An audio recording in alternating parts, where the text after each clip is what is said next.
আশা করছি তোমরা সকলেই খুব ভালো আছো, আমিও খুব ভালো আছি। তো আজকে আমাদের বাড়িতে বিপত্তারিণী পুজো। তো সকাল থেকে উঠে কি করেছি তার জন্য পুরো ব্লগটা দেখতে থাকো, আশা করছি তোমাদের সকলের খুব ভালো লাগবে।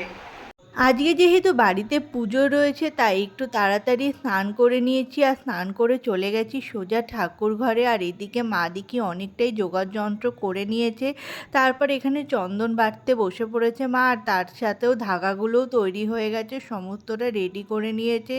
অনেকটাই তাড়াতাড়ি উঠেছে তাই অনেক কাজই এগিয়ে নিয়েছে, আর আমি একটু দেরিতে উঠেছি তাই এগুলো আর ক্যাপচার করতে পারিনি।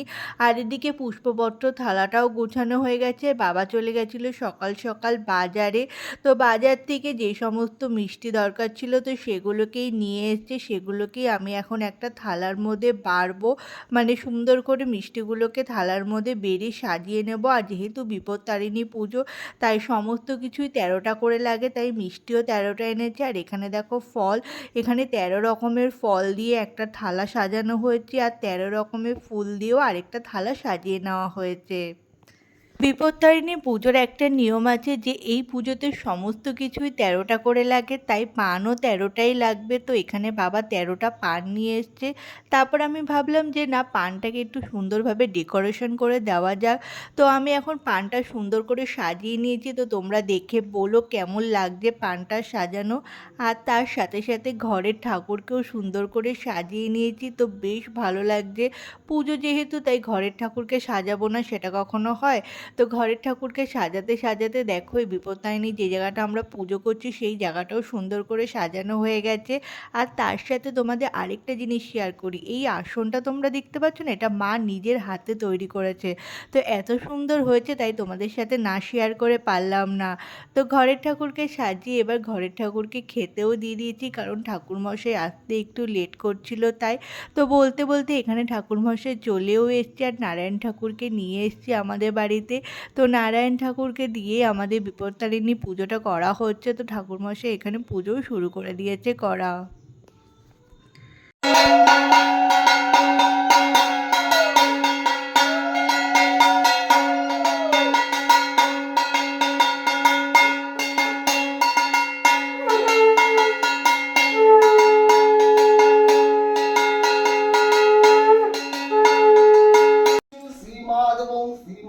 শ্রীমাধব সর্বমঙ্গল।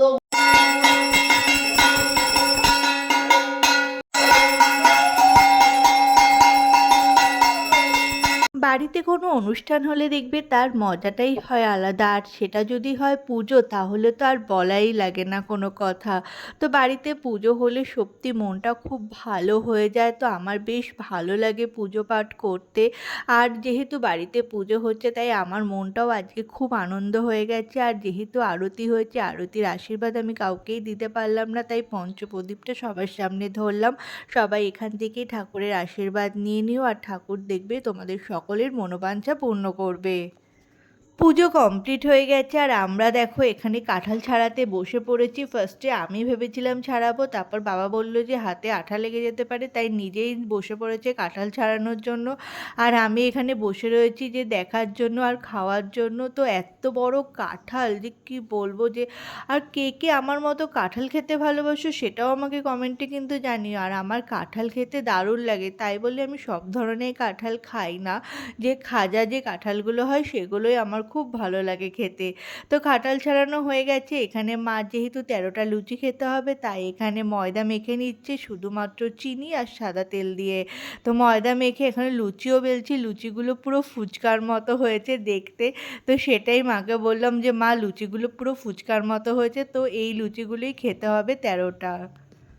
তারপরে আমি বেরিয়ে পড়েছি আমার জবে যাওয়ার জন্য। তো চলো ভিডিওটা আজকে এখানেই শেষ করলাম। ভিডিও ভালো লাগলে লাইক, কমেন্ট, শেয়ার অ্যান্ড চ্যানেলটিকে সাবস্ক্রাইব করে দিও।